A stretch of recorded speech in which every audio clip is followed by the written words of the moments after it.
Welcome to the definitive UFO news show where we dig into the biggest UFO headlines, the fight for disclosure, and the push for transparency. This isn't just a news show, it's a real discussion. We're going to be talking about some aerial school and the school phenomena and why these extraterrestrials seem to be drawn to schools, if that's the thing. It's what it seems like.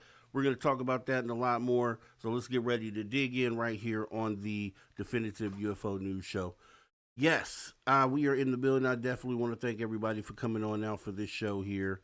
It's going to be an interesting one. It's definitely one that you have to wrap your mind around, right? It's one that one I personally love, as you all know, aerial school.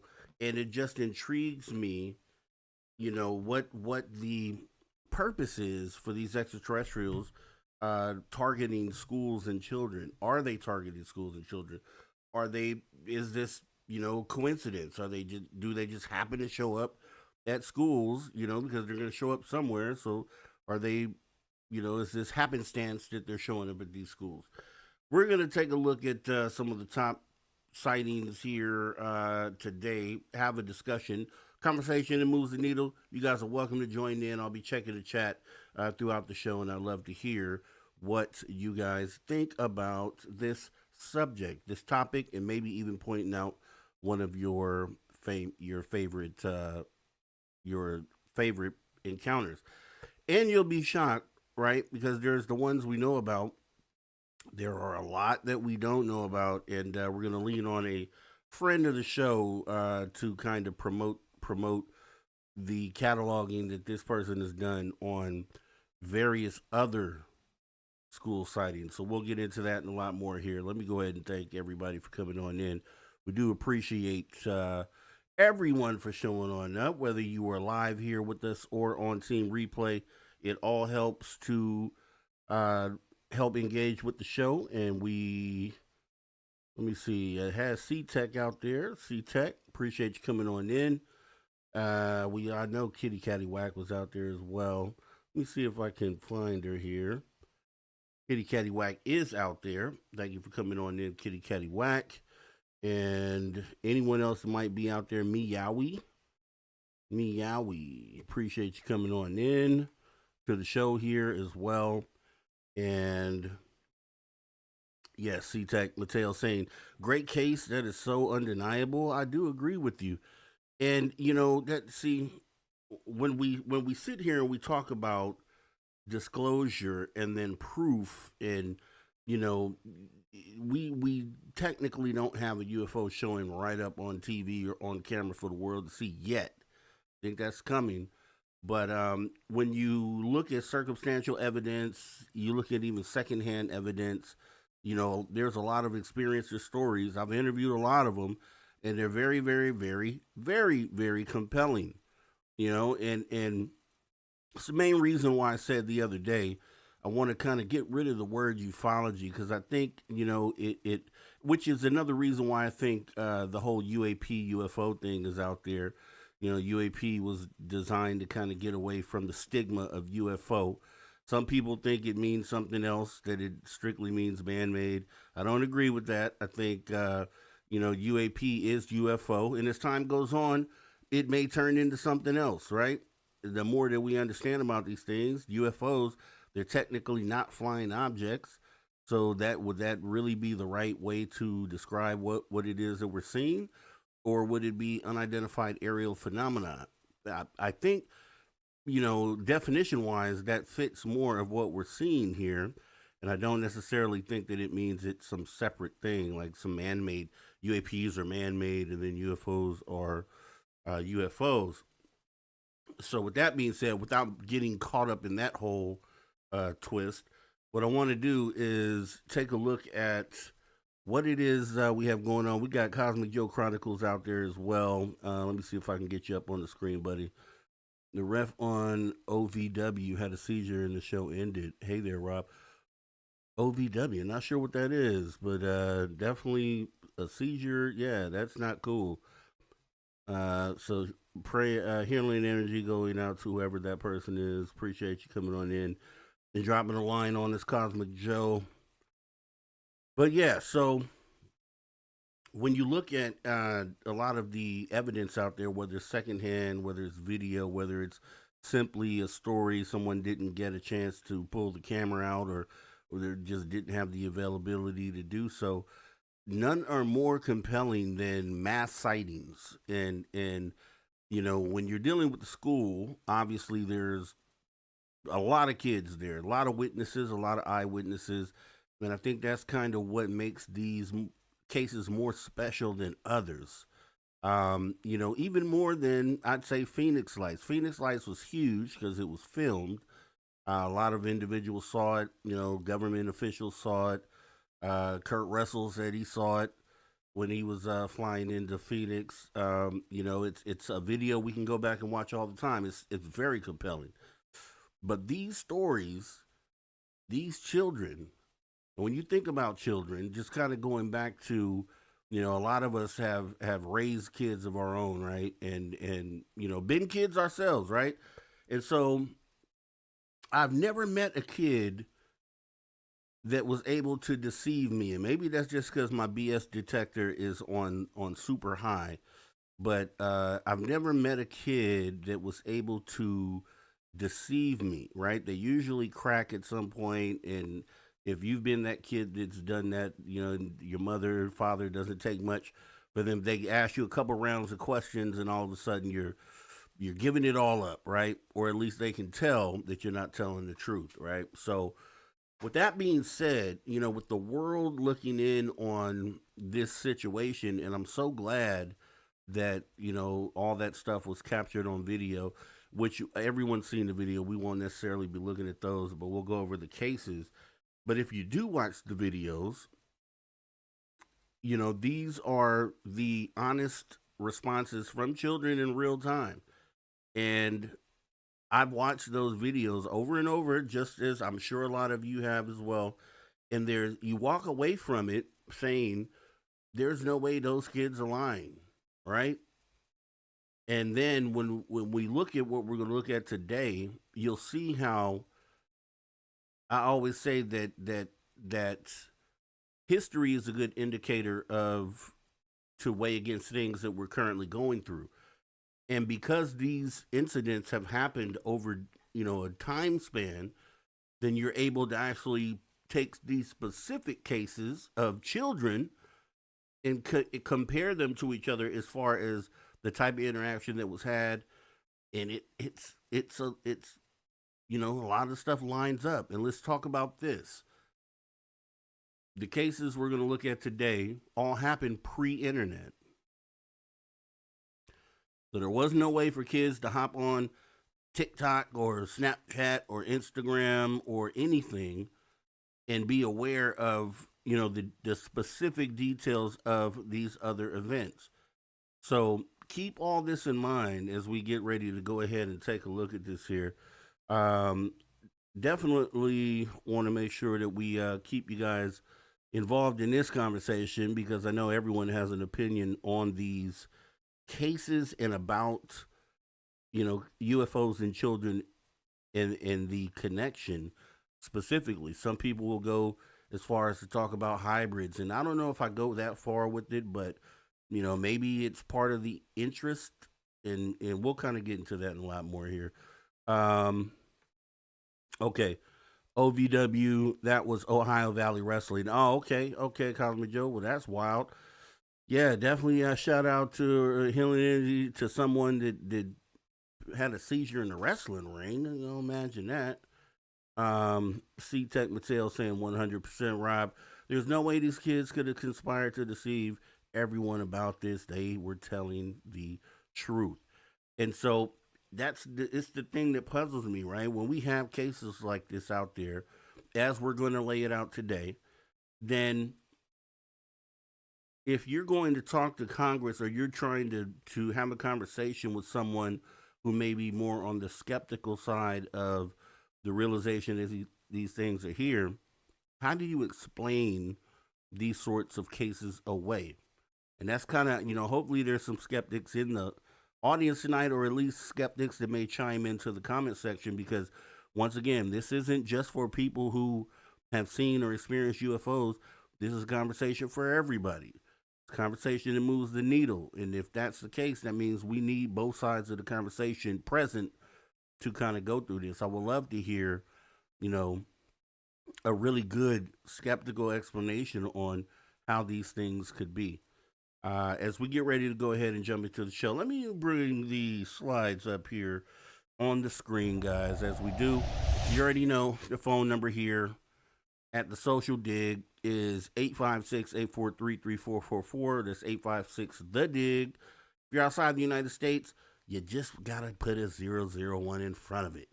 001-856-843-3444, or that is 001-856 the Dig. Once again, put it in your phone, save it, put it under Rob G.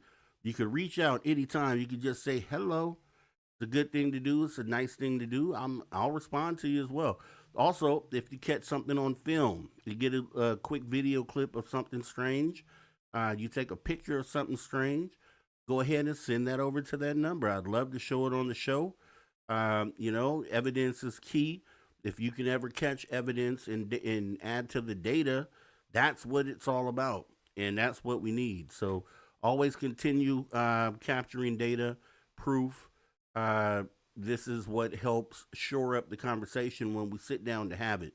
You got to be able to present something. You can't just have a story. You got to be able to sit down and say, hey, I saw something and this is what I captured, right? Can't just be I saw something every time.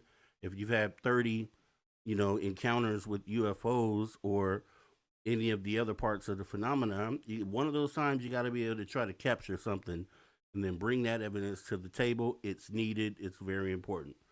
So, with that being said, memberships are available on this channel. We're a growing channel, and we're trying to get this conversation out there, and it's definitely always helpful.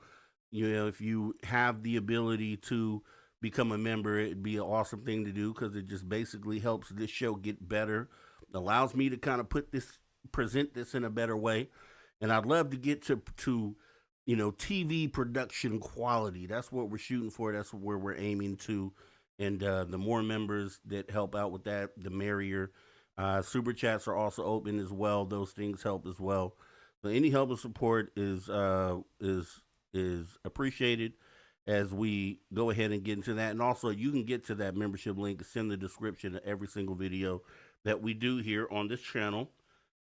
We are also on the road to 1,000 subscribers, and everyone that comes in, I appreciate each subscriber that we're getting. Every new subscriber, you're getting us closer and closer towards that, and we hope to shoot past that and get this conversation really out there to the world. So each one of you helped to do that, and I do appreciate each and every one of you for taking the time to become a subscriber. If you haven't already, we'd appreciate you considering hitting that subscribe button, notification bell. Come back and have more conversations with us. They're always compelling, deep, mind-moving conversations. They're the conversations that keep you thinking, to keep you talking, and the talk that keeps you thinking. That's the motto that we have here on the channel. So, with that being said, we're going to go ahead and get into this here. I have taking part in this UFO Con 2026 here in California. It's CaliforniaUFOCon.com. March 20th, 21st, and 22nd. It's like a week away in Crown Plaza at Burlingame, California, which is essentially South San Francisco. You're going to have scientists, researchers, experiencers collaborating, over 18 speakers at this point, unique events, experiencer groups, and special guests. You can find out more at CAUFOCon.com. Some of the individuals that'll be speaking there. You got Carl Crusher, who has an awesome, super successful YouTube channel, like 5 million subscribers, something crazy like that. So I look forward to speaking to him. You got Jesse Beltran, Solaris Blue Raven, Paul Hynek, who is, I think, the grandson of J. Allen Hynek, if I'm not mistaken. You got Misha Johnson. You got Rima LeBeau, Terry Lovelace. Awesome stuff, right? Courtney Marcassani, good friend of the show. Can't wait to talk to her. Met her. She's an awesome person. Kathy Porter, Ron Reger, Robert Bob Salas. That's a big one right there. Also, Michael Schratt as well. Jeff Selver, who I've interviewed multiple times. Good guy. Blake Sinclair, Blue Sophia, Day Star. We also got Ryan Wood, me, your host, Mr. Rob G. I'll be actually conducting interviews for all these speakers that you see here at this event. Also, you got Robert Perala, who will be emceeing along with Dave Scott. You can get your tickets.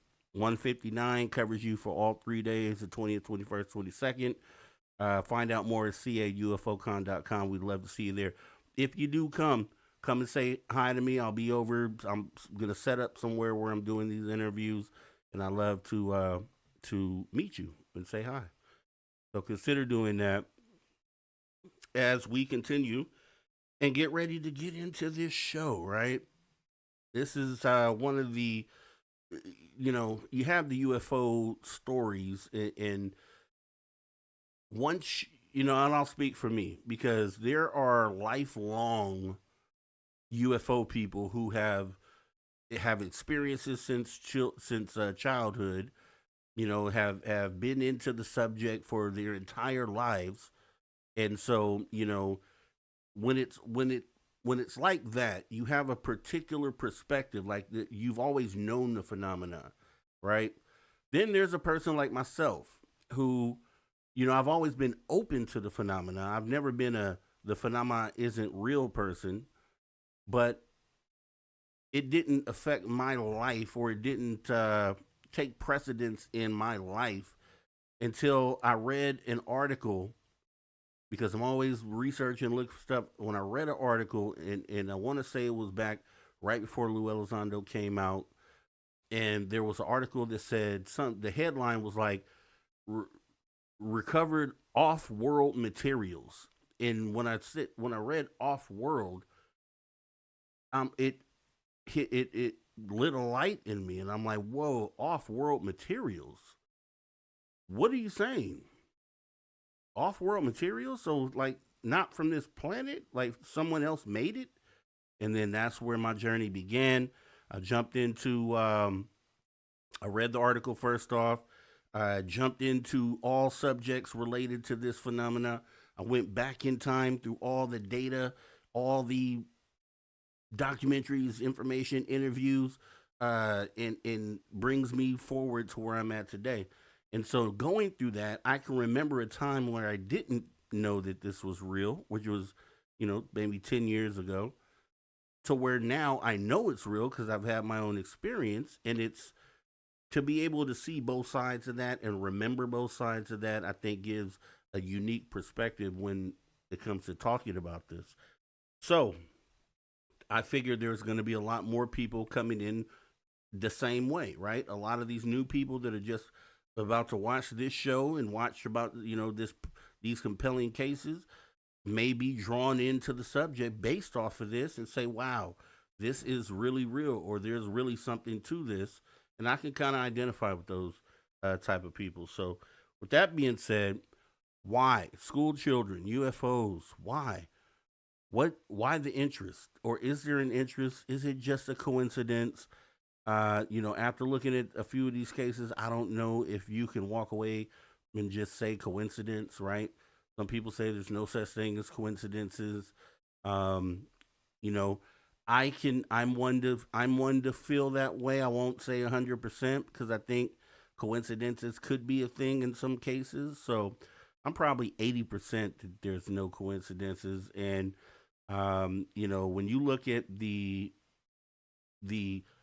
things that are very alike in these cases, at a time where there was no internet, there was no way to communicate this information to other people, other than traveling somewhere and making a speech, or writing a book, or writing an article in the newspaper, right? These are the only ways to get your information out there at the time. So, and we're talking about kids that really aren't doing any of that. They're not reading the newspaper. They're not going to speeches. They're not doing any of these things that where you'd be able to gather this sort of information. So makes it even more compelling. But my favorite, and we're going to start there, guys, obviously,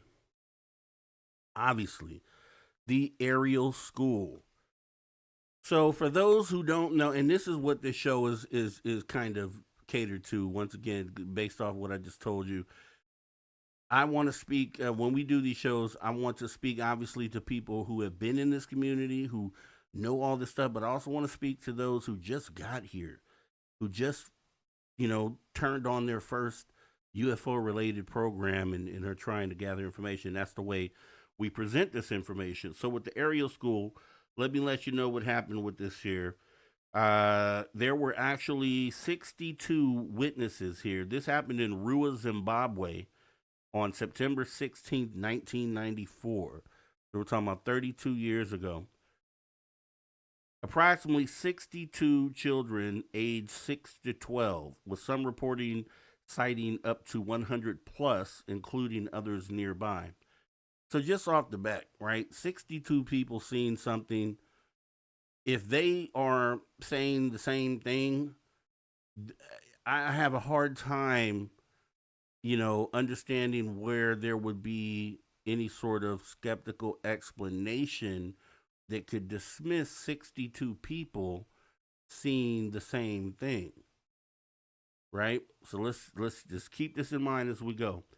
During mid-morning recess at the Ariel School, which is a private primary school, the children saw one or more silver disc-shaped craft descend from the sky and land in a field or a bush area near the playground. Several children described small beings about 3 to 4 feet tall in black suits emerging with large black eyes who approached the group. Many reported telepathic communication conveying an environmental warning, causing fear and tears among some. The children were interviewed separately by journalists and Harvard psychiatrist Dr. John Mack, who is actually right there in this photograph. He came there, right away. And actually, I'm part of a side note. I'm part of a group that is through Harvard is named after John Mack, part of a UFO group. So shout out to that group. John Mack, Harvard psychiatrist John Mack, who noted remarkable consistency in their independent drawings and descriptions despite limited prior exposure to UFO media. The case is often called one of the most compelling mass close encounters of the 1990s, and I say probably of them all. Drawings by the children, over 70 drawings known, show similar craft and beings. And we're going to kind of look at some of those here. So let's just flip through some. Let's just take a look. So they had these kids right after this event happened. They had them all separately sit down and draw pictures and depict what it was that they saw.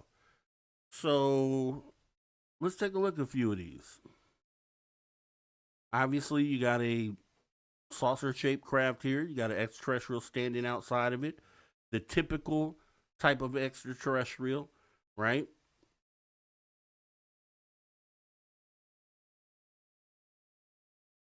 This appears to be no. This is I think this is the same artist. Yeah, okay, same person drew this. So same photo. You have this person, separate child, drew this sitting out in the woods or behind some trees rather, with the beans sitting outside of it. This is what the story was. This is what they told you. This is what was said. So, and they depicted this in drawings. Then we have, there was a photograph from Emily Trim, and I'll stop on this one here. It was a silver shine. It was silver shining. It was oval shape, right? Each of these kids, right? So, what do you, if you had a group of kids come to you and tell you what they saw, you separate them, have them draw what they saw. What would lead you to not believe the information that was being presented? Like, what if you could think about yourself?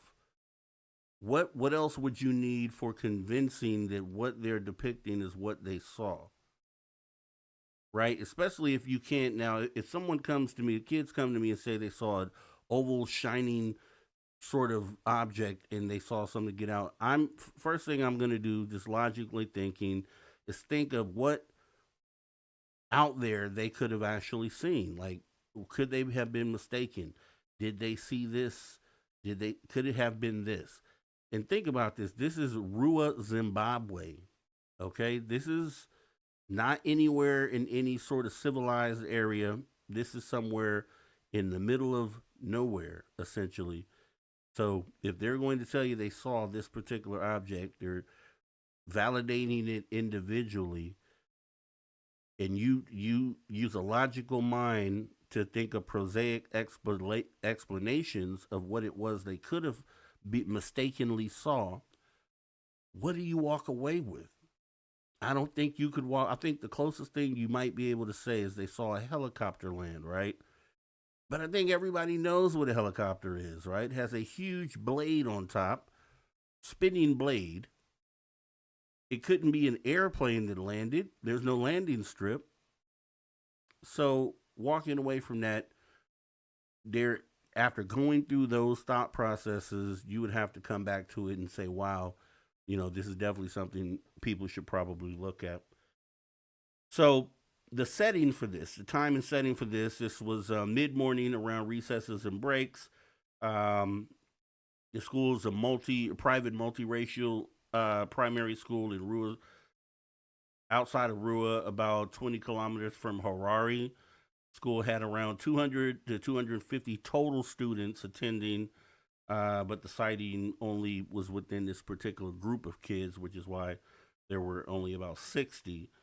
They saw one or more shiny silver disc-shaped or saucer-like objects, sometimes being described as glowing or metallic, descending from the sky silently. At least one round craft landed or hovered low in a rough, bushy field grass area adjacent to the playground just beyond the school boundary.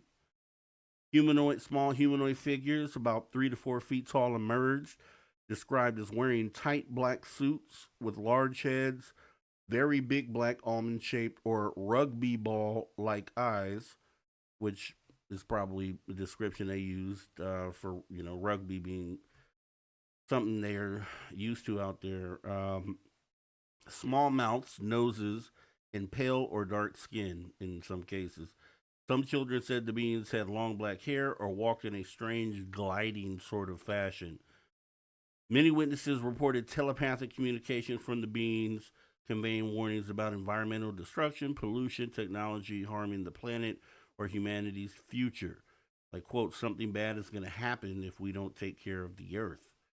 The beings reportedly returned to the craft, which they then ascended and departed rapidly. The children ran back to the school in panic, some crying or screaming. Teachers initially dismissed it as imagination or a game, but the sheer number of upset kids and their distress prompted attention. No adults reportedly saw the event directly. Teachers were inside, though some noted unusual lights or sounds in the broader area that day. So there was a Cynthia Hind, who was a UFO researcher affiliated with MUFON. She arrived to the school within days. So on September 20th, 1994, she interviewed dozens of children separately, asked them to draw what they saw, which is what we're depicting, or what you're seeing here. These are the actual drawings from the kids here. And the drawings were strikingly consistent. Round silver discs, often with domes or lights, small black-clad figures with oversized heads and huge black eyes. Many include the beings standing beside the craft or waving. These were done independently without children seeing each other's work first. Then John E. Mack, once again, who we've shown talking to one of the most compelling girls. If you've ever saw the video, the look on that girl's face. And let me go back to her real quick, because I think she for me, when I first heard of this case, I think her name is Lilith.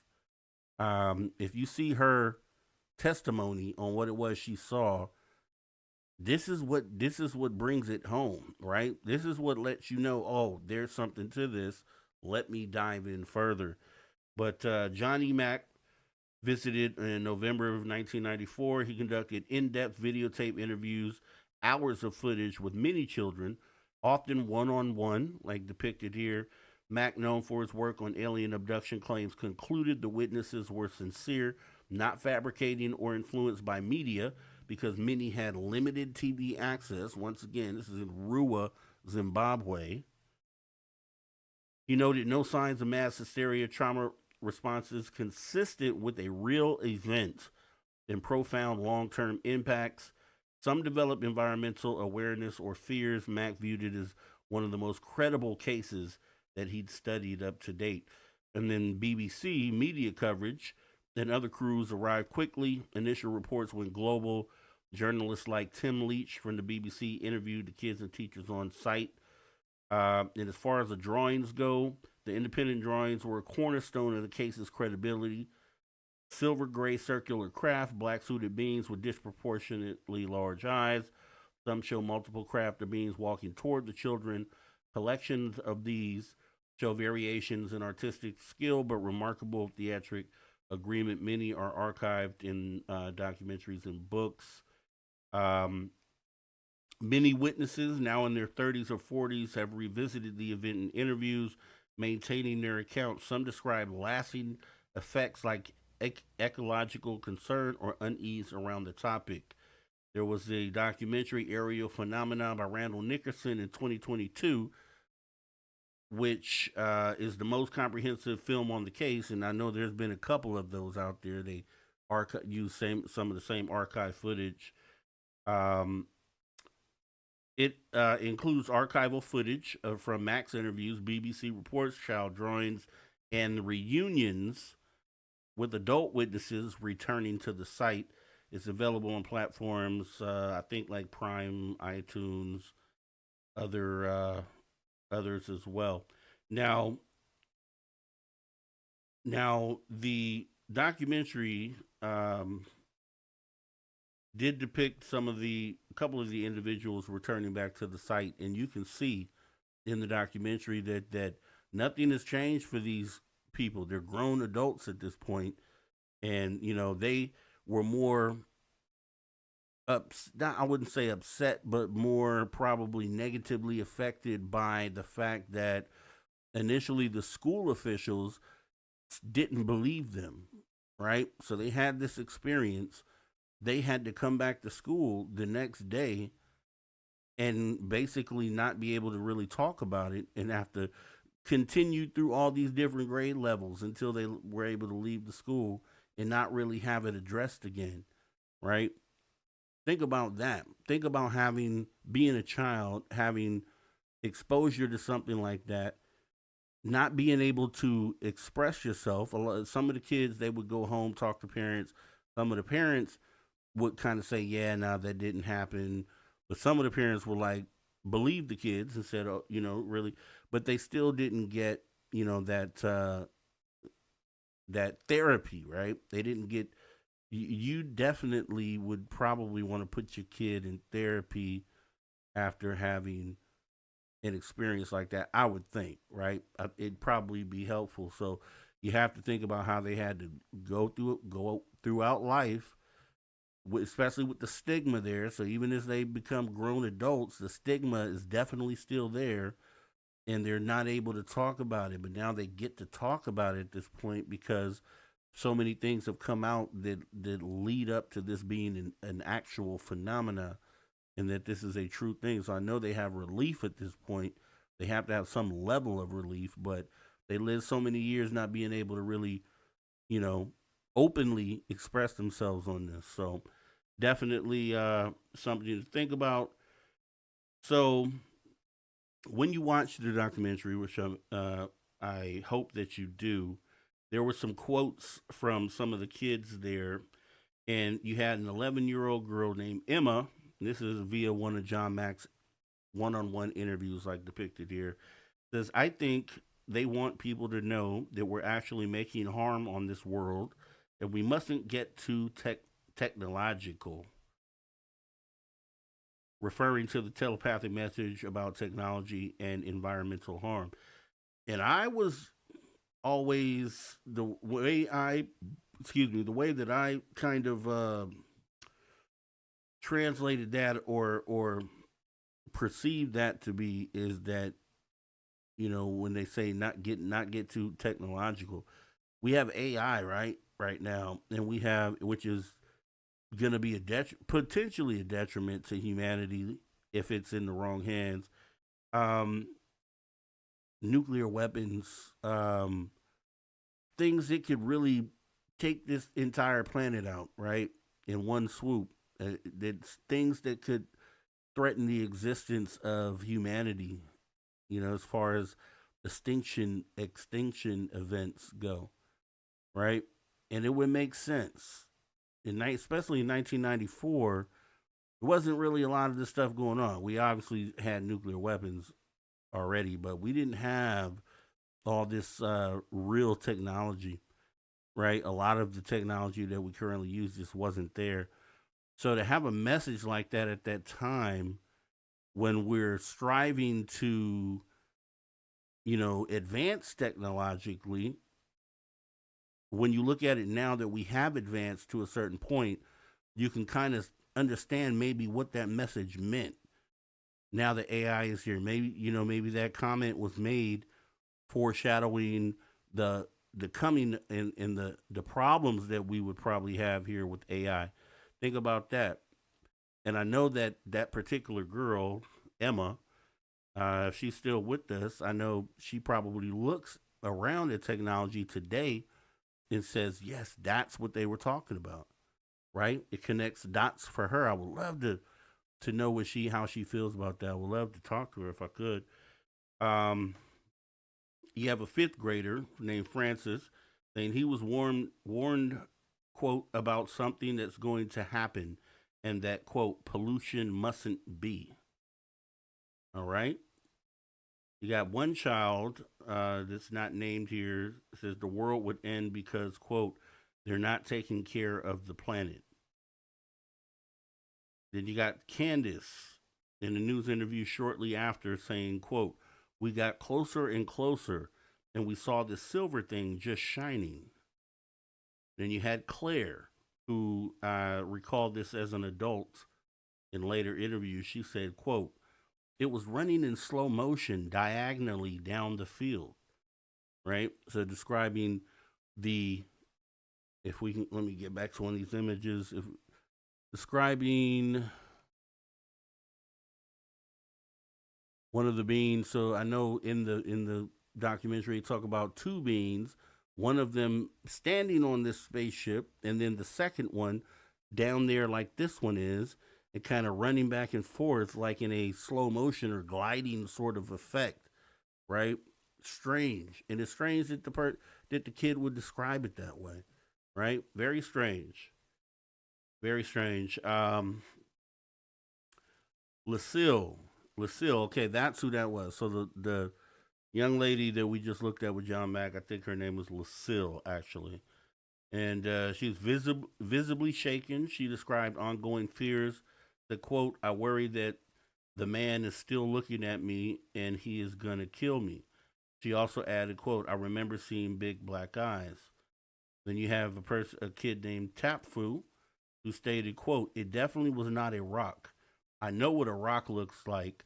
On the lower half of it, there were lights. And see, that's the thing, right? Think about current things, right? Like balloons, birds, drones. So when you have a skeptic that comes to you and says, no, you probably saw either bird, balloon, drones, Midwest. Then when you think about that, you're like, I know what a bird looks like, right? You don't have to tell me that what I saw was a bird because I know what a bird looks like. We all know what birds look like, right? How many balloons have we all had as individuals? Do we know what balloons look like? I think we do. I think we all know what balloons look like. So those are when it's a frustrating thing to have a person suggest something that you already know it's not, right? Like I know what those things look like. This kid had to say it's not a rock. So did somebody tell this kid, did he see a rock? That's mind blowing. It's mind blowing. Says definitely was not a rock. I know what a rock looks like. On the lower half of it, there were lights. Then you had various other children describe. Some of them described it as like someone was blowing a flute. The sound that they heard with this craft. And on the beings movement, multiple describe them as being like bouncy, or as if a human would run on the moon, with some saying they appeared to blink in and out or move unnaturally. So the children were adamant that it wasn't a plane, helicopter, or known object, and many emphasized the telepathic environmental warning aspect. Let's see here. So here, there's as far as some of the adults and investigators around that. So you had the BBC come in. You had John Mack. You had the MUFON investigator Cynthia Hen come in, and then the head schoolmaster who, spoiler alert, initially told the kids that they were crazy to think that a UFO had come, but then only to say later in life that they believed the kids, and they were, and actually apologized to the kids. So that's a twist. But Tim Leach came in, BBC correspondent, said, "Quote: I could handle war zones, but I could not handle this UFO thing. It just didn't make sense." Yeah, Dr. John E. Mack, on probing this man's suggestion, quote, say, "Do you think it's possible that one imaginative child had a story and all kind of stirred the rest of them?" He opposed this to a witness but concluded no, based on their responses and consistency. In discussions of the event, he described the older children seeing, quote, "this large UFO hovering above the ground and several smaller craft there and two or more alien beings there," noting the children became very frightened. Mack believed the experience to be genuine and profound, stating that the witnesses' accounts were as real to these people as any other event in their lives. Yet Cynthia Hen, the MUFON investigator who had come on in, and she reported the children, quote, all told her the same story. And she's the one, after separate interviews and drawings. Hen noted cultural differences in interpretations, but emphasized consistency in core details, like silver craft and the beans. She investigated related sightings in the area and concluded that many were genuine encounters with extraterrestrial visitors, though some accounts varied. Then the school headmaster, basically the principal, came to the conclusion that, quote, those children saw something that was not of this world. That was his phrase. Now, he said that afterwards. He said that when they were grown, but during their entire time in school, he didn't agree with what they saw. And he verbally let them know that. So some of the kids, as they ended up becoming adults, quote, they're now in their 30s or 40s. There, some of them have spoken. You'll see a few of them in the documentary, but some are speaking outside of the documentary. There was a kid who's now grown named Claire. She stated as an adult, it was running in slow motion diagonally down the field, and then suddenly it would reappear in the corner where it started and do the same thing, almost like a loop, like a run down and then loop back to the beginning position, and run down and loop back. That's strange, very very strange. Um, some of the witnesses stated this was a life changing event, with some expressing how it shattered their reality and led to ongoing questions about belief and acceptance. One theme was, quote, what happens when you experience something so extraordinary that nobody believes you? And we were just talking about that. Can't imagine how that would be. Um, some of the other adult witness sentiment from, I guess, back at the time this happened.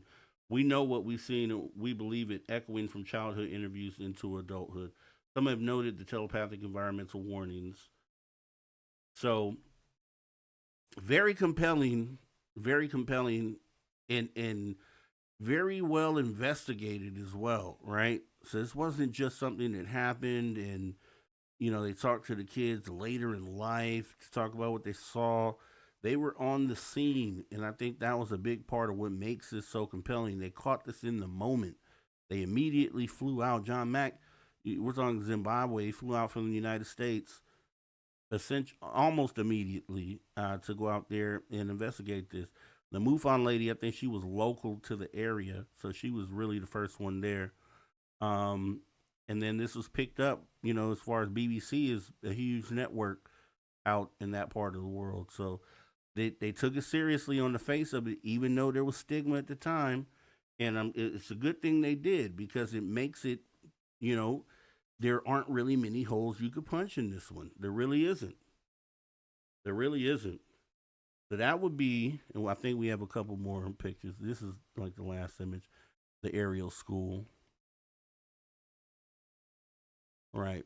So next one we're getting into, and this is for all my down under people out there, Maggie M10 looking at you, and others that are out there. This is a similar incident. Now this happened. This takes place 28 years prior to the aerial school. 28 years prior. So this is one of the things I'm talking about. This is the Westall School. Keep in mind, these kids at the aerial school, this happened 28 years before the aerial school, they had no knowledge of this incident taking place. This took place 28 years prior, all the way over in Australia, totally different place, but then just listen to the things that are similar, right? And there's no way that, I mean, if we talk about coincidence, could it be a coincidence that these things are going to be so similar? Let's take a look. These are they didn't have any images of the kids at the time. They weren't able to be on the scene, but they did come in to get their stories. This is a picture of the kids as adults because they have this reunion on this sighting every single year.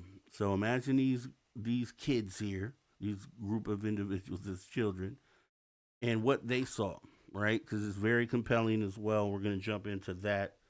So with the Westall School, there were over 200 students and teachers. Not just students this time, teachers as well. So adults were present. Sometimes estimates up to 300 plus, primarily from Westall High School and nearby schools. In broad daylight, again, both cases, broad daylight. In broad daylight, multiple silver or gray disc-shaped or saucer-like objects were seen hovering, maneuvering silently, and descending toward a nearby open field called the Grange. Adjacent to the school, at least one reportedly landed briefly before ascending and departing. The witnesses described the object as metallic and moving in ways inconsistent with known aircraft. Some students ran toward the site, but adults intervened. Reports mention military or official personnel arriving afterward with alleged intimidation or warnings to stay silent. This is one of Australia's most famous mass UFO events and documented in newspapers of the time, later revisited in interviews and films. Witnesses, now adults, have spoken publicly later about the impact. And I think there is a Westall documentary out there too, that where they talk to them as adults and they kind of think back, and their memories of it are very similar, right? Now, this isn't as good as getting them as kids in the moment, but there's no reason to believe that you'd have a group of people get together and make something up like this, especially with the details and how they line up with another very compelling UFO sighting. So, Andrew Greenwood, he was a science teacher at Westall High School, one of the few adults who spoke publicly contemporaneously and later, interviewed by physicist James E. McDonald and in documentaries. He described seeing the objects and noted military and police involvement. In a rare early interview, he affirmed the sightings were real and that officials pressured staff to stay silent with threats of job loss if they spoke out. In later reflections, like on 7 News and documentaries, he says, quote, "I can remember looking up into the sky and seeing these things. Military officials threatened to have me fired if I ever spoke about the incident. He emphasized the consistency of student reports and his own observation of strange aircraft, possibly Cessnas, arriving afterwards. And an anonymous former teacher said some teachers reportedly saw the objects but were more reserved. One noted the event caused excitement and fear among staff and students alike. So many of the original child teen witnesses, aged from anywhere from 10 to 17 in 1966, have reaffirmed their accounts in adulthood, often describing lasting impact. Terry Peck is a former student. He ran toward the landing site and he said, I could feel heat and hear this buzzing sound. She described jumping the fence to approach the landed object in the pines grass, noting it left a circular imprint. I think we have that here. Noting it left a circular imprint where the grass laid flat in one direction. So this is a depiction of that. And let me bring this up here for you guys. So this is a picture of the circular imprint, and this is an actual picture of the circular imprint right here. So this is what they actually saw. So I'll leave this up here for a moment. You had Kelly, a former student, outside for PE class, which is physical education for those who don't know. She said, quote, I heard the object before I saw it. Turning to look over my shoulder, I saw 3 round aircraft, the largest about 8 meters across, hovering above the power line some 200 meters away. Back in those days, we called them flying saucers. It was only about 30 of us out on the oval, and we're all just looking around going, wow, what's going on here? Anonymous former student stated kids came running from everywhere, stating they had seen some flying saucers above the oval just prior to lunchtime.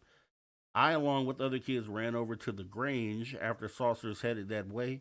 I saw where one had landed in long grass. It was about 8 meters in diameter, and all the grass was laid down perfectly in one direction in a circle.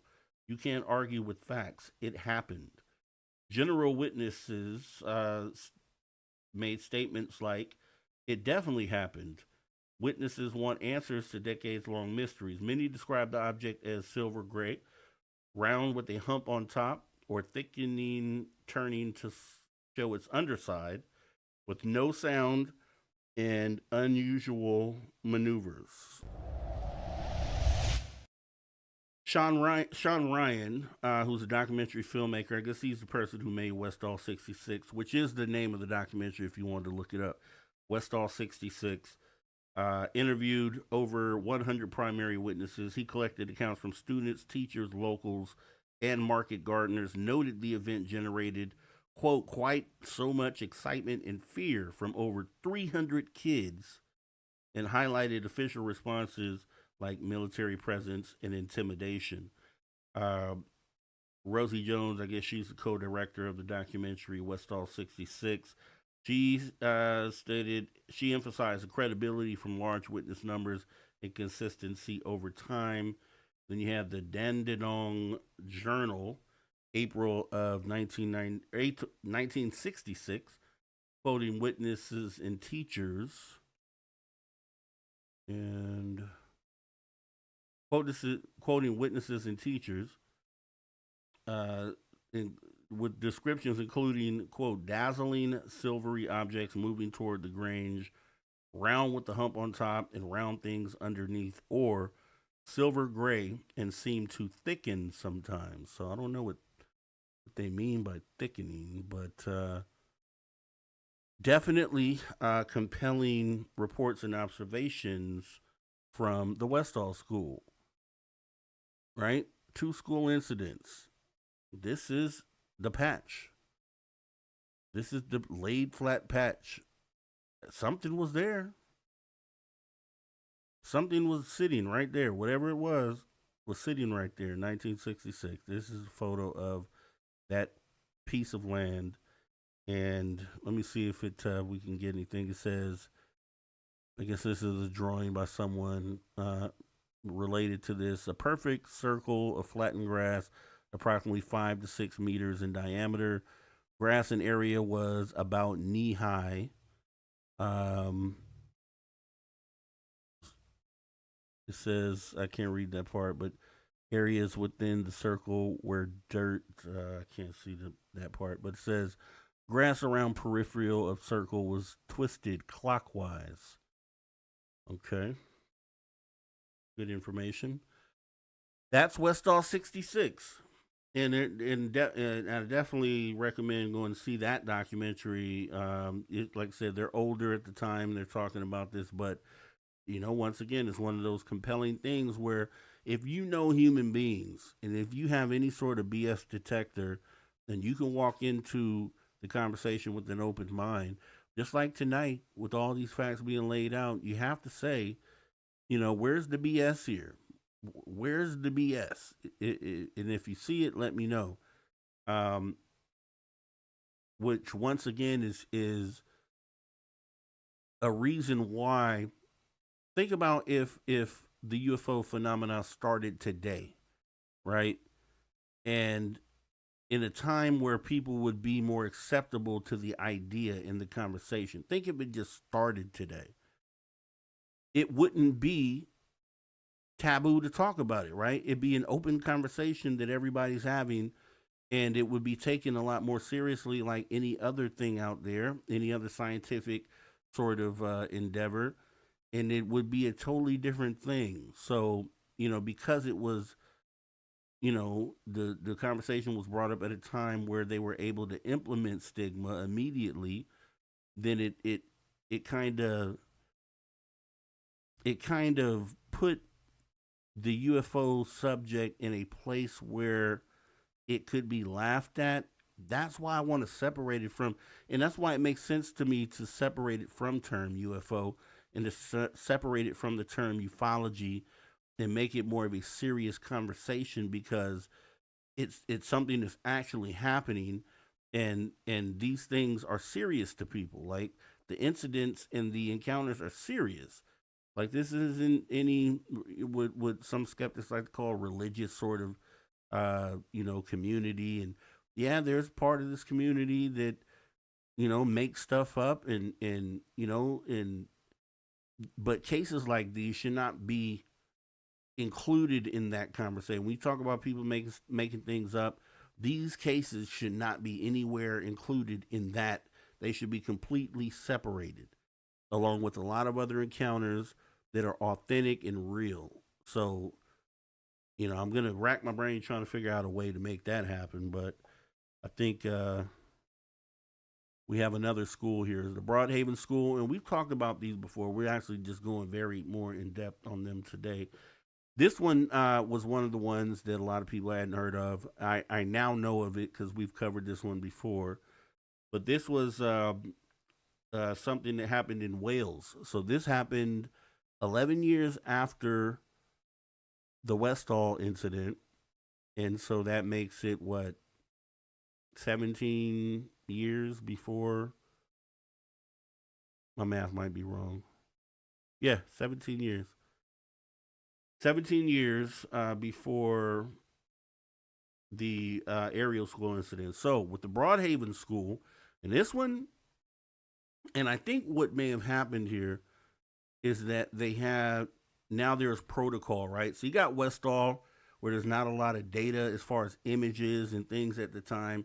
Like they I know they go back and look and say, man, we probably should have, been on the scene taking photos. And I think that may be what kind of led into these sightings that happened after, like Broadhaven and Ariel, where they had the state of mind to make sure they cataloged it all as it happened. Because you'll see that this is a lot, as far as the data collected and the way they approached it, a lot more similar to the Ariel School incident here. So you have Broadhaven Primary School, which is in Broadhaven, Wales, in the UK. This happened February 4th, 1977. You have a number of witnesses, initially about 14 children aged around 9 to 11, later joined by more students, teachers, and local residents, part of a broad Haven triangle wave. So I think we covered that for a moment here. There was a a wave or a flap of incidents that happened, you know, which included this school incident, but things that were just happening in the area at the time. So during school time, children saw a silver or cigar shaped craft land in a field opposite of the playground. Some reported seeing tall figures in silver suits emerging and walking around. The object was described as silent and metallic. Other sightings in the area followed, including lights and additional craft. This notable aspect marked the 40th anniversary in media retrospectives. Children drew consistent pictures, and the area saw a cluster of reports leading to local UFO flap status. The Broadhaven incident in surrounding weeks in Pembrokeshire, Wales, UK, part of the, quote, Welsh Triangle or, quote, Dyfed Triangle flap, featured a mass sighting about 14 to 15 school children aged 9 to 11 at Broadhaven Primary School. They reported a silver, cigar-shaped, or torpedo-like craft, often with a dome and red pulsating light, landing or hovering in a field near the playground, with some describing a tall silver-suited humanoid figure, sometimes with pointed ears or odd long ears emerging.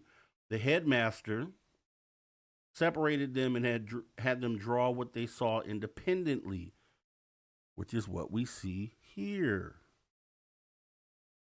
The drawings were remarkably consistent, showing similar domed craft and occasional figures.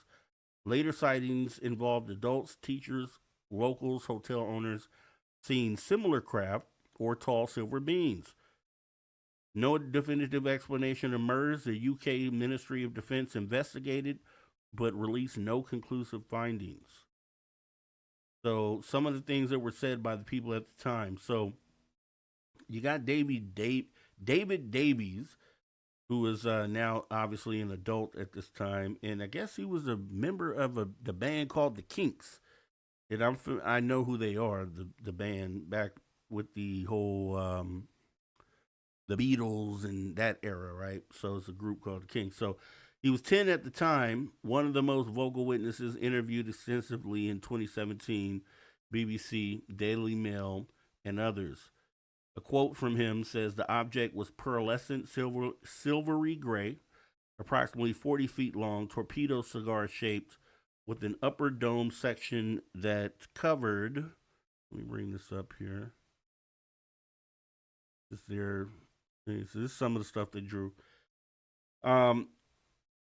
Okay, upper dome shape that covered the central third of the vehicle and which was topped with a red pulsating light. My sighting only lasted a couple of seconds. It popped up and then went back behind a tree.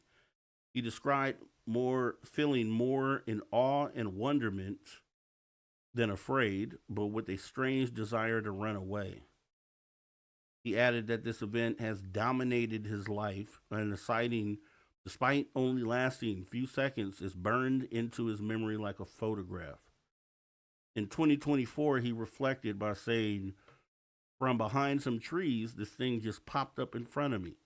Silver, cigar-shaped, about 45 feet long. This thought just came to my mind, and I had to run away."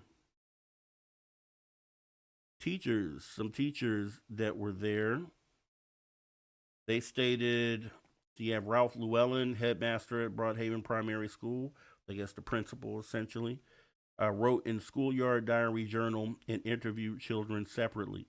He was initially skeptical, calling it poppycock, LOL. But after seeing the consistent drawings, he concluded that the children had, quote, indeed witnessed something that couldn't be explained and still can't be explained today. He noted they were, quote, not capable of maintaining such a sophisticated prank, and the drawings were, quote, near identical. Cigar, torpedo shape, dome, red light with some figures. He took it seriously enough to send reports to the police. He had a school teacher, Mrs. Morgan. She reportedly saw the craft from a window, followed by, quote, a little whirlwind of dust that came across the playground as it descended, with intense heat making her face feel burnt. Some other adults in the area stated you have a hotel owner, Rose Granville, and she had her sighting was in April of 1977. So this happened over a period of a few months. The school incident was just one of many incidents that happened with this Welsh Triangle flap. She described a craft with, quote, light coming from it and flames of all colors. Then the creatures came out of these flames. There was 2 inches of burned ground when she visited the site. She felt, quote, agitated and disturbed. And an anonymous person reported encountering a 7-foot tall silver being without a face. You had some investigators and journalists on this case. You have Hugh Turnbull, who was a local Western Telegraph journalist, early on-scene reporter, noted that the children's farming background meant, quote, they know what a tanker looks like, ruling out misidentification of local sewage equipment. He observed a damaged telegraph pole near the site, a bent crosspiece, but no clear landing traces due to mud. Randall James Pugh, local vet who assisted interviews, heard children's descriptions and noted details like the craft's reflective color, possibly from winter sun or windows, though none were visible. General media investigator notes from the BBC, Daily Mail, and UFO researchers stated the headmaster's separation and drawing exercise created strong evidence of consistency. So this case parallels Ariel and Westall with mass child witnesses, independent drawings, and adult corroboration. Witnesses now in their 50s remain adamant, emphasizing no hoax motive from rural kids. For visuals, the children's 1977 drawings with cigar craft and dome red light with some figures are archived in media like BBC and Daily Mail articles. So, this case, and I think I have, how many do I have here? Got a few more. Let me go back here. Just going back and just think about what we looked at on the Ariel School. These kids, and if I can get this full screen, these kids individually drew almost the exact same craft. Why did these extraterrestrials visit this school? Did they know they were visiting children? Do they do this to, deliver a message? Do they look at the adults as ignorant, right? And say, okay, let's try addressing the children. Let's try delivering the message to children. What is the purpose there, right? Not only did they do this, but the same situation where they have craft that look very, very similar, and you can't. How do you walk away from something like this? If you're presented with this sort of evidence, how do you walk away from it as a skeptic and just write it off as something, mass hysteria? Or how do you do that? How do you walk away from this and say there's not enough here for you to have a consideration that just maybe what these kids have said they saw actually is what they saw? Right? We got to stop that. We got to stop that. So, that's the Broadhaven School. There were actually a couple of others here that I wanted to, that are like honorable mentions, right? And some that you may have not known about, some that you can go and research, and it's kind of what this whole idea is. So we have the Upton Primary School is in Macclesfield, Cheshire, UK, October of 1977. About 10 children aged 7 to 11 saw an elliptical UFO hovering in the trees beside the playground during lunchtime before it rose and vanished. You have the Rosabille School, and Anglesey, North Wales, UK, February 16, 1977. 9 children aged 8 to 11 observed a silent object. This is, I think these are part of that flap then. These are all part of that Welsh triangle flap. You also have, oh, okay, it's just those two. So another thing, right? There's definitely more than this. And we have a good friend of the show, and I don't have any problem promoting his work here. You guys all know this guy. Awesome researcher, Preston Dennett. I've interviewed him many a times, and hopefully I'll have him on here again soon on this channel talking about some of this stuff. But he wrote a book called Schoolyard Encounters, where essentially he has documented over 100 incidents worldwide since the 1950s, including landings or hoverings near schools with child witnesses, such as Kentucky in the 1950s, Scotland in 1952, Ohio in 1955, Michigan in 1966, Florida 1967, and New Zealand in 1970. So, amongst many others, we're talking about 100 cases. You know, Preston Dennett, he's got the goods, and I definitely recommend if you're into reading books, reach out and grab this one here. If you're interested in seeing more incidents where extraterrestrials likely chose to interact with children at a school over interacting with adults. And it can go deeper than this. It can go deeper than this.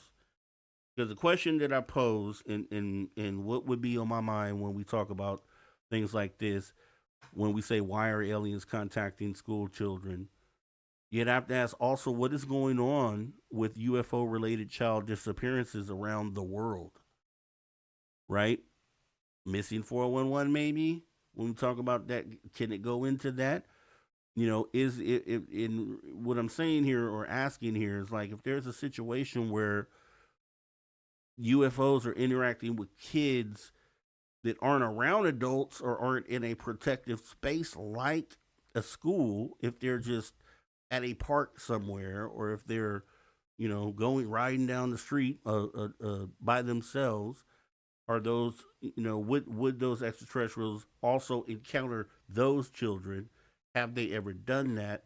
And is it something? In these cases, it seems like the messages being delivered are benevolent, like, hey, guys need to do something different. But, there's, in some of those cases, they describe different type of beings. So you see sometimes they were describing the Greys. I think in the Broadhaven one, then they were talking about some of the beings having pointed ears. We know the Greys typically are described as having no ears, or these two different species interact with kids. Okay, why? And then is there, a reason to be concerned maybe over one over the other? I'd be concerned, period, right? I wouldn't want my kids interacting with any extraterrestrial presence without me being there, truthfully. Benevolent or not, like we can figure that out. Yeah, but I need to be there in order, to figure that out. So, with that being said, guys, that is definitely something that we wanted to go over. Let me go ahead and jump into some of these comments before we get ready to wrap things up here. I'm going back as far as I can here. So I'm going back. So these are probably some older comments, guys, but let me pull some of these up here. Maggie M10 jumped in the building. We covered the land down under just for you, Maggie. Westall School out in Australia. Maggie is coming in from the land down under. Let's see. So I'll go forward from here. If I missed some of your comments, sorry about that, because we kind of, get on a roll when we talk about these things. Yeah, Maggie, kind of weird they just show up to a couple of random schools. Well, I mean, with the Preston Dennett book, it seems like maybe they've done it more times, but I'm unclear if all the cases he lists in the book are actual schools. I think it says school children, so potentially it's like kids in random places, not necessarily at a school. Um, yes, I dug into the movie IMDb, and the picture girl's name was Salma Siddiq. That wasn't Salma. Lilith or Lisette, that was the one that's in the commercial with the hazel eyes, and she's like got that look on her face. Salma was the one that was in the actual Ariel School documentary. Let's see. Yep, the teachers stand by what happened too. To this day, to this day. Um, Maggie M10, in my honest opinion, there's definitely more involvement here in Australia with USA stuff. Everything's space than we're led to believe. That's true. I believe that too. Maggie M10, I'm near the place where a radio telescope was used in the moon landings. Officially was meant to continue for years, but abruptly stopped and then demolished. If they went to the moon, some people don't think they did. Um, Yeah, that'd be awesome, Maggie. You have to do some research and build some sort of timeline. That's awesome. See, look, that's why I love you guys, because you guys, I sit here and we talk about the stuff. You have some great ideas and things that you want to approach and present. That is awesome. I love it. Definitely do that, Maggie, and let me know what you find. Magneticus Attractus is out there. Anyone notice X started charging for Grok and thousands of X accounts vanished? Haven't really noticed that, Magneticus. Haven't really noticed that, sir. But thank you for coming on in. It's been a minute. Haven't seen you for a minute. Let's see.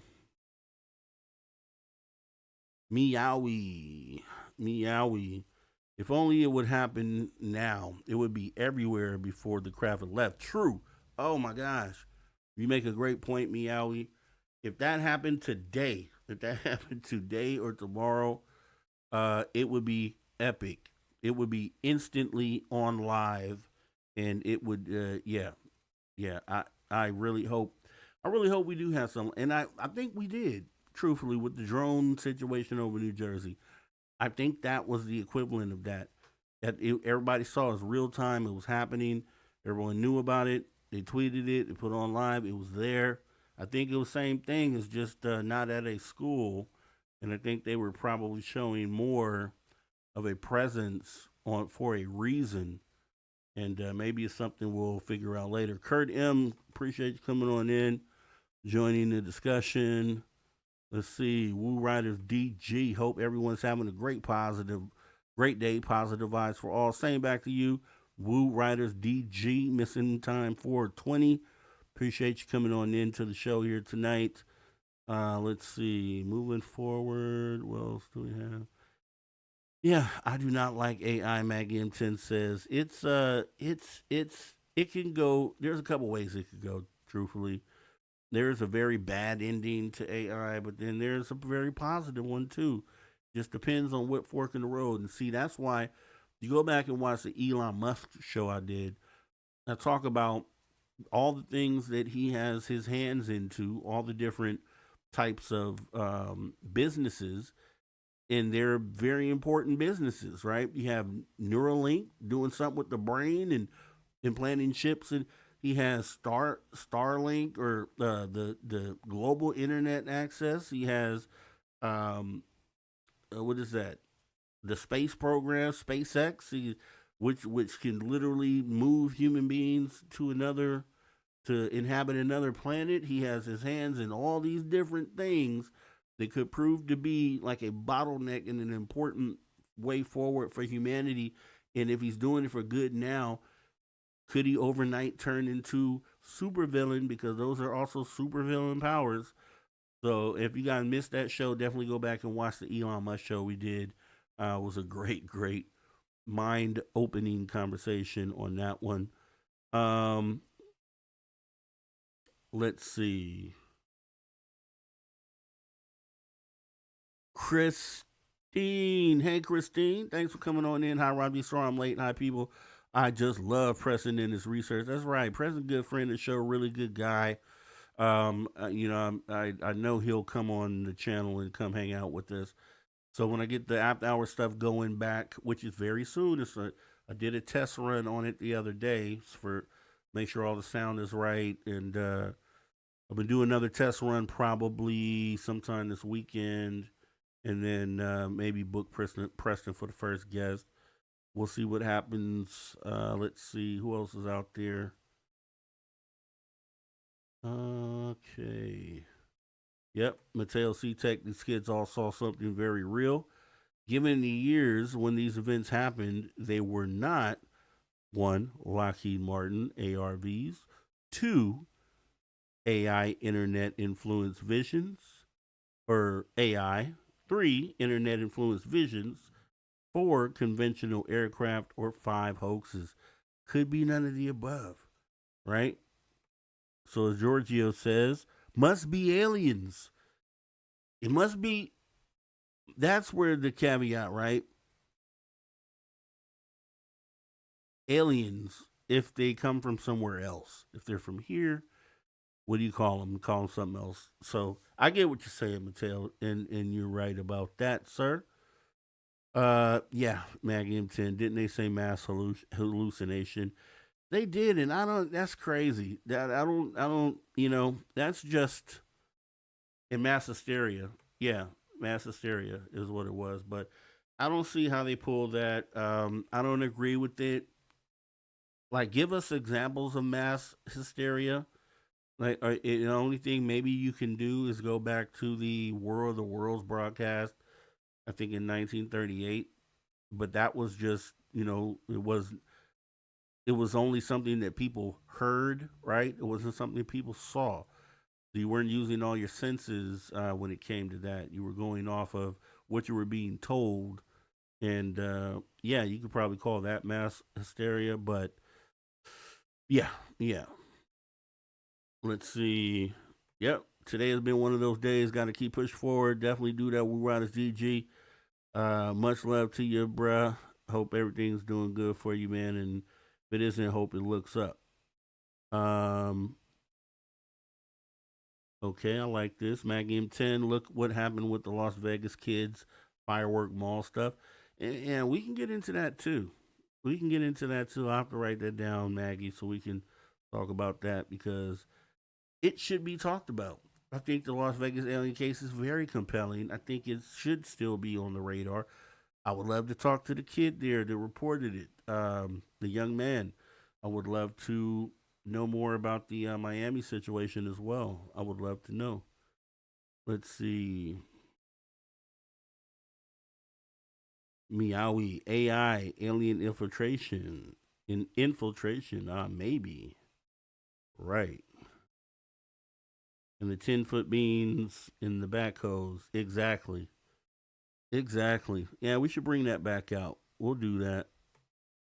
We'll do that. Kitty Catty Whack. Another great show, Rob G. Well, I appreciate you, Kitty Catty Whack. It's the topics to get you talking, the talking to get you thinking. So hopefully, we did that here today. And Maggie Magneticus, the audio sounds good today. Yeah, I'm running through some different stuff, Magneticus. So we should be crispy and top notch all the way out here, sir. I'm running back forth between a couple things. So raising the bar for you guys. It's for you. I want to make sure it's presented in the right way. Not nothing cheesy. I want it to be, professionally done. And we still have a ways to go, right? So that's where all of your help and everything comes in, and I do appreciate you guys. Maggie M10 absolutely loves the dig, and the dig absolutely loves Maggie M10. And I hope you feel that and know that, Maggie. It's just it's no, and that's the thing, right? It's all about authenticity here. So when we say these things, it's for real. It's I feel the love that you give to the show, and then that love is reciprocated right back to you for real, right? So I hope you guys know that and understand that this is not just talk. Mateo C Tech, thanks for all the great research slides and commentary. Rob, awesome stuff. Appreciate you, and I think I'm almost current here. Um, Who's that? We write as DG War of the World broadcast about alien Martian invasion in New Jersey, October 30th, 1938. Yeah. Mass hysteria there right there. Yes, I could see that because you didn't have all the information. You just had what someone was verbally telling you. And in that time, a lot of people were more easily to believe and a lot more gullible. But a lot of this stuff today is going through paces, right? Like the cases we talked about, you have so many elements of that. Okay, so you say this one part, and I say, okay, but what about this part? What about all these different elements of this case? You can't call it, you can't make them all mass hysteria. So I think just, which is the reason why when we talk about proof, that's why proof matters, right? Proof matters because we need to, anything that you could bring to the table that shows that this was like, I don't think, with those with those cases on the Ariel school more specifically, or I guess Broadhaven, if they didn't have those pictures, if we couldn't see those pictures that they drew, and we could not see the testimony of some of these kids in real time, I don't know if those sightings are as compelling. I think it's that makes it compelling. The fact that they were able to catalog that stuff in order to show it to the rest of the world, right? If you just had a story of yeah, they all drew the same things, but you didn't have the pictures to show, I don't think it hits the same, right?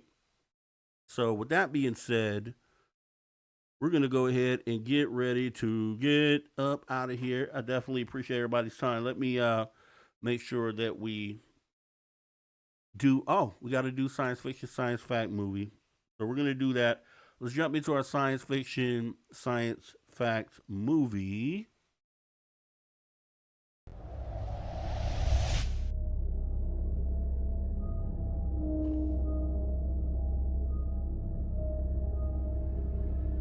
And a science fiction, science fact movie, what do you think it is?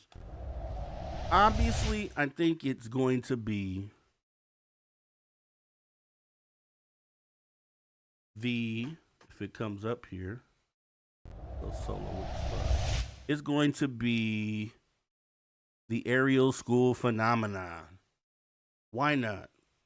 Science fiction, science fact movie will be the Ariel School phenomenon. It is literally about the case that we talked about earlier. For those who just came in, you don't know about this. This is definitely what you want to see. Also, the Westall 66 will be good as well. But the reason why we do science fiction and science fact, especially as I described myself, there was a time 10 or so years ago where I didn't know fully that UFOs were actually visiting here currently, like daily, like they are here. I've always thought maybe they visited at some point and maybe they will again in the future, but I had no clue they were here now and every day, right? So when I saw, this film I saw during this time, but a lot of the films that we present here are films that happened prior to that. So when you go back and you look at these things through a disclosure set of lenses, it just makes the content hit differently. So try that with some of the older ones, like we did. I think what did we do last time? We did War of the Worlds. I think we did War of the Worlds, and that came out 2005, for instance, right? So aliens coming in, attacking humanity, right? You see it as science fiction, right? Great movie, good movie. Okay, end of the day. But once you know that these things are here, and you go back and watch War of the Worlds, then it's like, whoa, okay, this is something that could potentially take place, right? And you see it a different way. This for Ariel School, we'll do this one just because the topic is school children and UFOs, and why do they seem to constantly come together, and what's the purpose of extraterrestrials seeking out children. So that'll be the science fiction science fact movie for this time.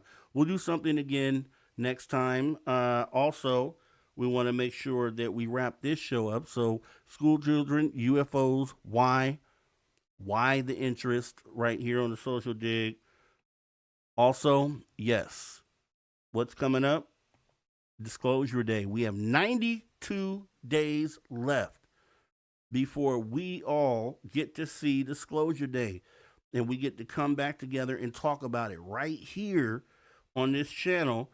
I'm sure at this point, if we're at 92 days, we should have, some Steven Spielberg interviews coming out here, some promotion for the movie coming up.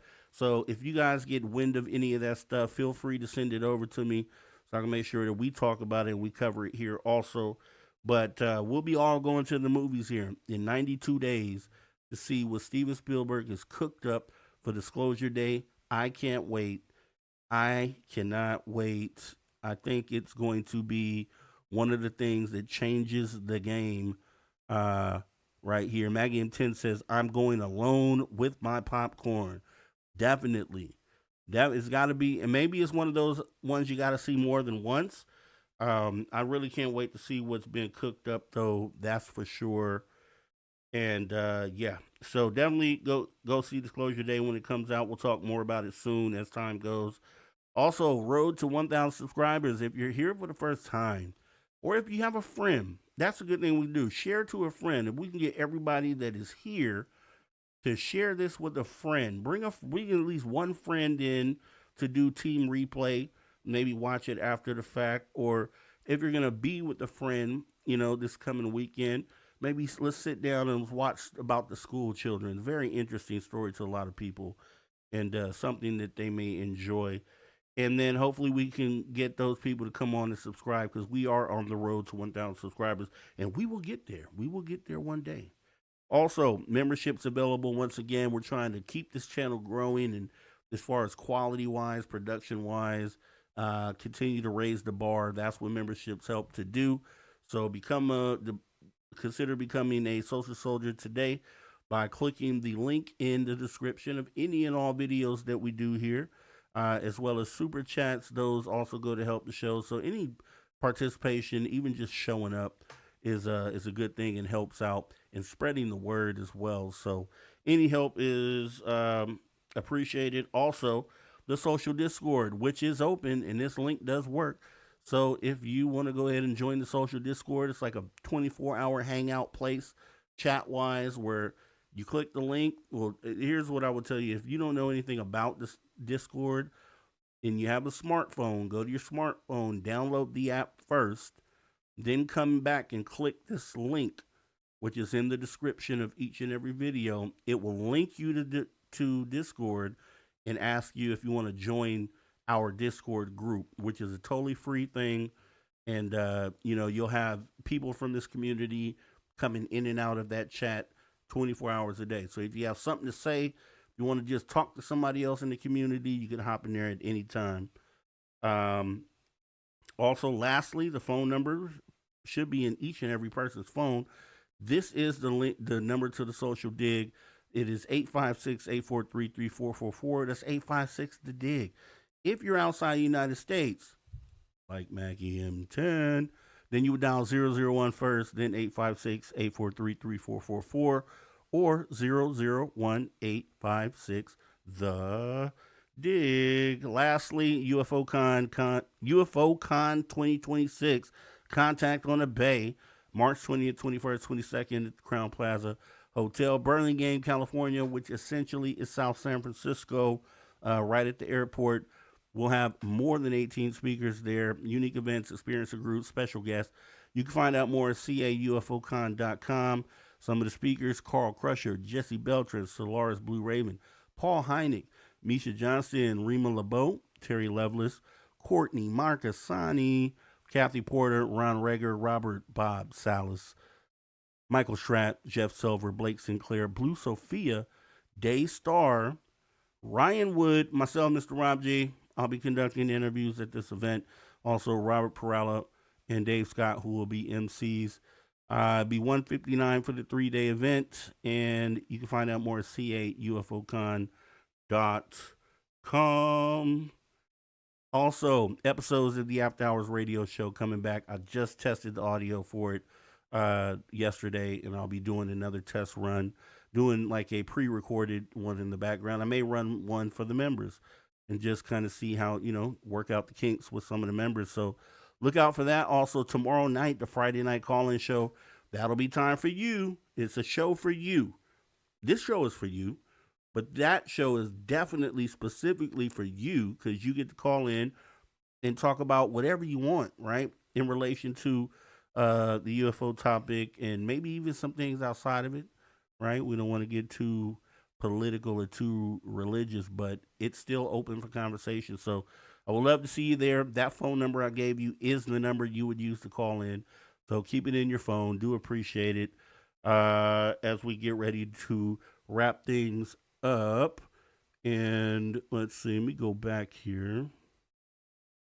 Yep, you got the Discord link out there. And yes, Matt Game 10, do appreciate your your contribution to the show. You're awesome as always, and we love you for that, Matt Game 10. So thank you for being a valued member here, and we have conversations that move the needle, and you're helping by doing that. So thank you so much. With that being said, let's go ahead and get ready to wrap things up, guys. This isn't just news. We're gonna go ahead and get ready to shut this thing down. The definitive UFO news show. We got to keep looking. We got to keep searching for truth and transparency because the truth may be closer than you think, guys. Have a great rest of your night. We're getting up out of here. Take care.